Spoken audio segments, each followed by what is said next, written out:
Hi, I'm Kim Eddleston with FamilyBusiness.org. And today I'm with Robert Buday, who has been on the front lines of defining thought leadership for over 30 years. Early in his career, he was a key part of the marketing team that turned business re-engineering into a household term and ignited a nearly $5 billion a year consulting sector. Since then, Robert Buday has helped dozens of firms gain recognition for their expertise. In his latest book, he shares much of his expertise on thought leadership. So thank you, Robert, for being with me today. It's a great pleasure, Kim. I look forward to this discussion about thought leadership and family businesses. Oh, there's so much family businesses can learn from you and your latest book. So to begin, what is thought leadership? So there are a lot of definitions out there of thought leadership, but my definition is that it's the reputation or eminence that a person or an organization has achieved by demonstrating superior expertise and superior expertise that has done a better job of solving some complex problem in the world. Mark Benioff, the co-founder of Salesforce, was a thought leader about cloud-based software services as being superior to the old way of delivering and distributing software. So because of the long-term orientation of so many family firms, they actually often struggle with maintaining their competitive advantage over time. So what lessons from your experience, and certainly highlighted in your book, can help family firms sustain their thought leadership over multiple generations? The advantages a family firm has, of course, is passing along the secret sauce, right, to the business. But there are a lot of disadvantages that family firms have. I imagine there's a greater tendency in family firms to hold on to that secret sauce. So a family taxi firm, that kind of firm is susceptible to an Uber or Lyft, right, that says, no, the way people order taxis doesn't have to be by phone. It can be by an app, right? And push a button and the vehicle arrives. And the vehicle, we as a taxi firm, Uber, we don't even own. We don't own the asset, and we don't employ the taxi driver, right? He or she is a contract worker. So with that example, it was a very different business model that caught a lot of taxi firms. I imagine some of them are family firms, completely,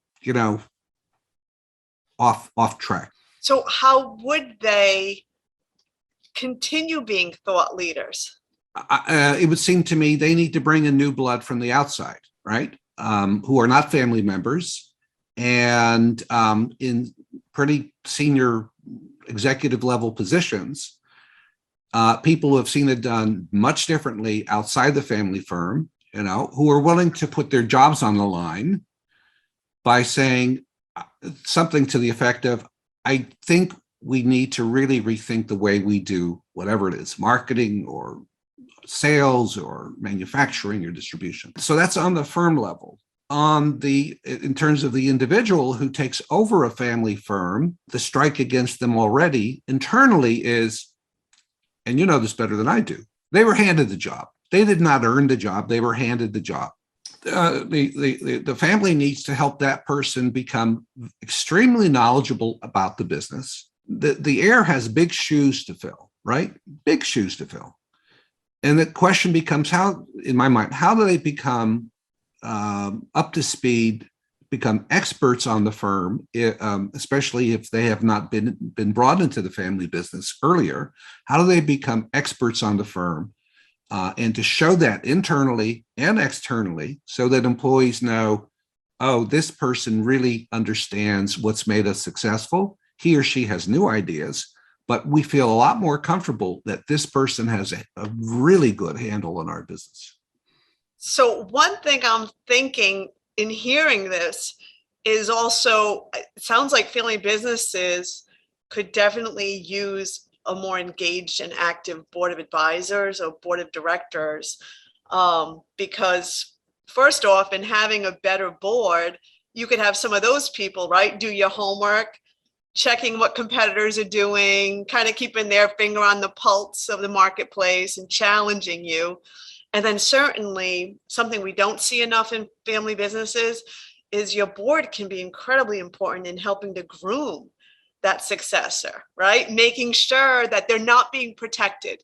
A lot of times family businesses, we protect the heirs, and you're saying they should get out there, make a name for themselves, which leads me to my next question. You mentioned how difficult it is to fill the shoes of a larger than life, founder, CEO, an iconic thought leader. We saw it with Apple. I can't even imagine, being the potential successor of someone like an Elon Musk. And this is a big issue in family businesses. So how can a successor become a thought leader in his or her own right? That person has to go to the division heads and the functional heads and people below them and learn what it is that that makes us so good in these areas. What is it, right? That's kind of internal research. And there's no substitution for talking to the people who are really making the difference in the business. And then publishing internally, internal publications are on LinkedIn. I had a great great half day with our head of R&D, and he or she said to me, the reason that we were able to come to market with this blockbuster product was because of A, B, and C. Giving internal people credit for their expertise, learning from them, publishing it, absorbing it, publishing it. So I love that, because what you're suggesting is them really working hard to show that they're not entitled, that they don't have this ego coming in like they know everything.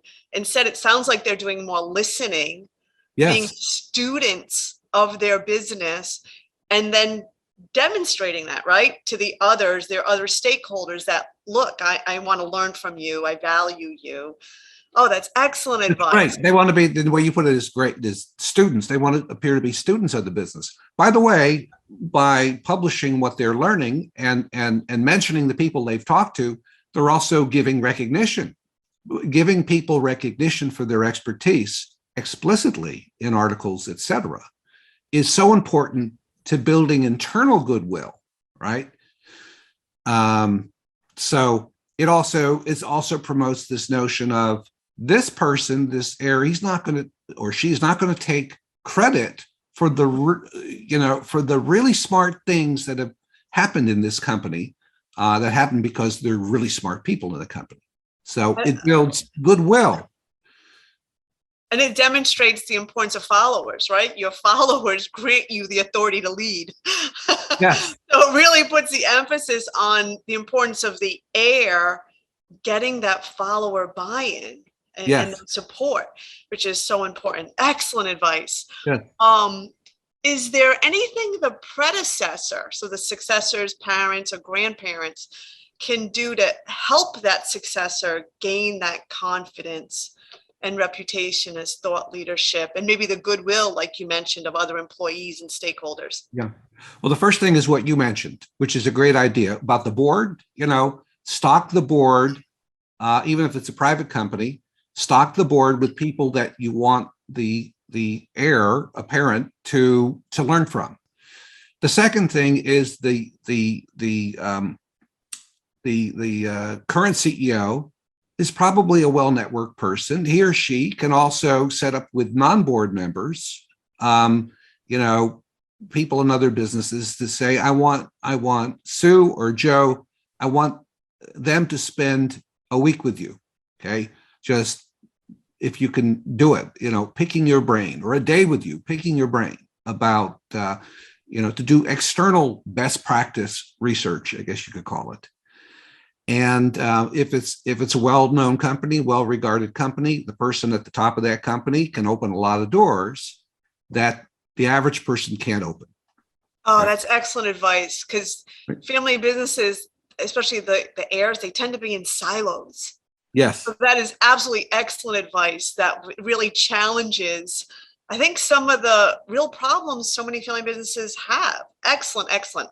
And then final words of wisdom before we close. If you look at the the CEO memoir books, CEOs writing about how I did this or that. There's so many, there are hundreds of those books. What I think family businesses should be thinking about is writing, is helping the next person who's going to take over, if they do the internal best practice research and the external best practice research, helping that heir write a book about where this company has come from and where we're going to go in the next, whatever, 5 years. That's not a memoir, right? That's a future looking book that's based on the success to date. That will help that person who's about to take over, and whether it's a year or 2 or 3, begin to position him or herself as, oh, this person really looks smart. He really understands this business and what we have to do the next 5 years. It's not a memoir, right? I don't know what you would call it. Yeah, by the way, we saw that with Microsoft. So Bill Gates wrote the Road Ahead, the book. I think late 90s, the internet was had been changing the Microsoft business. And then Steve Ballmer took it over. And then Satya Nadella took it over in the 2014, 2015. Then Satya Nadella, the new CEO of Microsoft, he wrote a book. And it laid down kind of his views, Nadella's book on how the culture needed to change at Microsoft and how it would change. So Nadella basically is presaging how he's going to run this multi-billion-dollar firm. Oh, I love it. Oh, this has been so informative, Bob. Thank you so much. And I love how you challenged a lot of the typical notions and practices of family businesses. They would be very, very wise to take your advice and put it into practice. So again, I highly recommend his book, and I highly recommend his advice for the next generation of family businesses. Thank you so much. It was a pleasure, Kim. Great talking with you.